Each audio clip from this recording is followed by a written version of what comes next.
What's up YouTube? We got asked a question from one of our subscribers and they said, what's better, the hammer curl or the dumbbell bicep curl? Let's get right into it. So the quick answer without wasting anybody's time, I hate watching YouTube videos in like 10 minutes, they just don't get to the point, is there is no better exercise. They're both better for their own specific reason. As far as the bicep, you're gonna get more peak, you can work more of the peak here, more development directly on the bicep, whereas a hammer curl, you're gonna be recruiting a lot more of your forearm here and the side of your bicep. So they both have different utility and benefits, but now we're gonna break it down with a little bit more detail for those of you that want a better answer than that. So starting off with the hammer curl, there are so many different benefits. The hammer curl is the one where the arms are in a neutral grip, you're just curling all the way up and controlling all the way down. The main thing here is, guys, you're gonna be working your brachioradialis as well as the brachialis. So you're not just working the bicep peak, you're gonna be working the muscles that run all along the forearms, deep inside here. So pretty much you're gonna be working the entire arm. So if you're looking for overall arm development, this is a great go-to. So for the normal curl, you're just switching that tension from a little bit on the forearm, a little bit on the bicep, to more on the bicep and the peak. So when you supinate here, you're gonna get a little bit more of the inside bicep, and you can see when I'm squeezing up, I'm keeping tension right nice and tight on that bicep all the way down. The forearm obviously is gonna assist, but it's not assisting to the point it would in the hammer curl.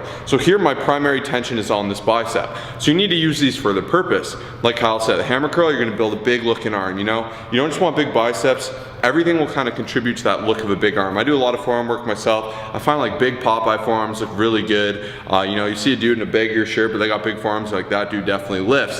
So that's why I like mixing in a little bit of both of them. So you kind of have to ask yourself, what is better for me? Sometimes, you know, after a back day, working some hammer curls, something like that, get a little more forearm, a little bicep, and then I'll reserve like straight curls for an arm day or something different like that. So the main thing you want to keep in mind when you're doing these is my arm's nice and straight. I'm engaging from the bicep, right down at the bottom of the bicep, coming up with a big squeeze, packing it in, coming all the way down with control, and then back up. Now a big common mistake I'll see in the way people will remove tension from the bicep, obviously if that's our primary goal, is to switch it to the shoulder.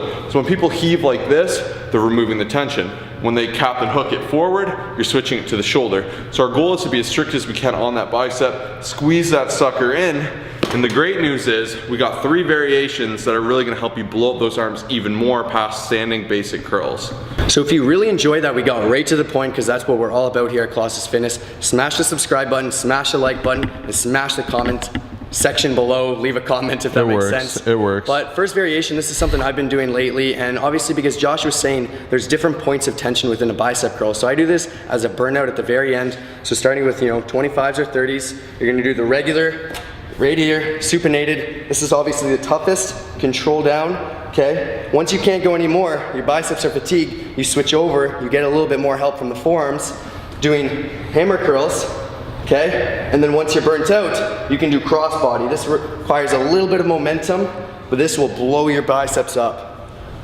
Number 2, these are gonna be your best friend if you wanna build some big arms. So a lot of times people have trouble getting contraction or control with the bicep. New clients, you know, they'll say, I'm doing it, but I'm not getting that squeeze you're talking about. I'm not pumping the blood in there and blowing it up, because that's what it's all about. Your bicep's a very small muscle relative to the rest of your body, so you need to squeeze and push blood to that. That's why you can get such a crazy pump. So what I like to do, as you can see me doing here, is this an incline curl. Therefore, when I'm doing this, I remove my ability to shrug my shoulders, and I remove my ability to swing my back. So all the tension has to be exclusively on the bicep. I can do this as a hammer curl or a normal dumbbell curl. These are absolutely disgusting. Give these a try, just drop the weight a little bit.